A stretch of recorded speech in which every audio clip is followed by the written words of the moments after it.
Nous invitons son Excellence, M. Giacomo Dugazzo, ambassadeur de l'Union européenne, à présenter son discours. Merci. Monsieur le représentant du ministre de la Justice, Monsieur le procureur général, Messieurs les présidents, Messieurs les bâtonniers, chers collègues du corps diplomatique, Monsieur le directeur de l'Institut international des droits de l'homme et de la paix, chères candidates et candidats, honorables invités. C'est vraiment avec un réel plaisir et honneur pour moi de participer à l'ouverture du 5e concours international de plaidoirie organisé conjointement par l'Ordre national des avocats de Mauritanie et l'Institut international des droits de l'homme et de la paix, avec le soutien de l'ambassade de France et de la délégation de l'Union européenne. Ce concours international constitue pour les participants une occasion très importante d'échange d'expériences et permet en même temps de promouvoir les droits de l'homme. Je me permets d'ajouter que c'est mon premier discours officiel en Tunisie et donc je suis particulièrement content de pouvoir le prononcer aujourd'hui devant vous, aussi pour honorer donc la semaine des droits de l'homme. La défense des droits humains est au cœur de la construction européenne et constitue l'un des fondements essentiels de l'action extérieure de l'Union européenne.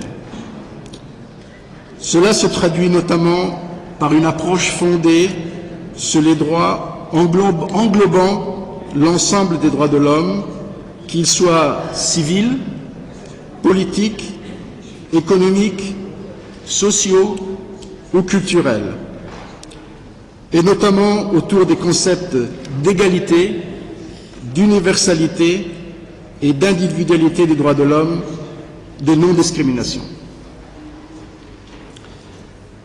Ainsi, sur la base d'une stratégie sur le long terme, le Conseil de l'Union européenne a adopté en 2015 un nouveau plan d'action en faveur des droits de l'homme et de la démocratie pour la période allant de 2015 à 2019.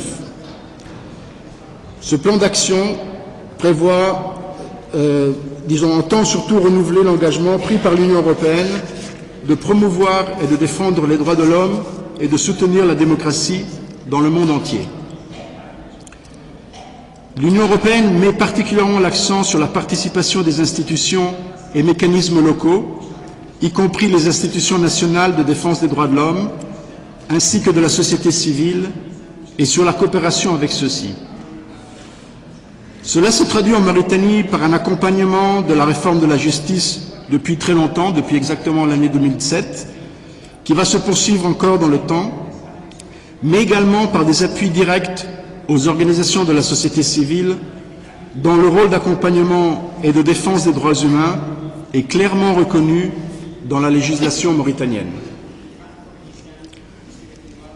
Mesdames et Messieurs, aujourd'hui, à travers l'organisation de ce concours international, il s'agit plus particulièrement de donner la parole aux avocates et aux avocats défenseurs des droits humains, de rendre hommage à leur travail dans la défense des libertés individuelles et de souligner leur rôle indispensable pour faire prévaloir la justice et promouvoir les droits de l'homme.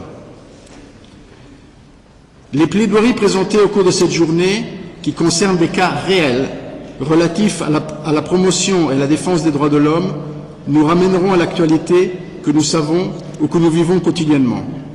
Elles nous interrogent sûrement sur les comportements à l'origine des violations dénoncées qui n'ont pas lieu d'exister dans un État de droit.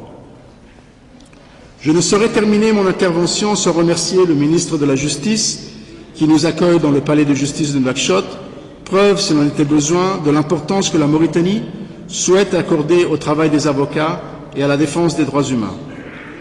Pour finir, je souhaite bonne chance aux candidates et candidats et les félicite par anticipation pour la qualité de leur plaidoirie et je vous remercie de votre attention.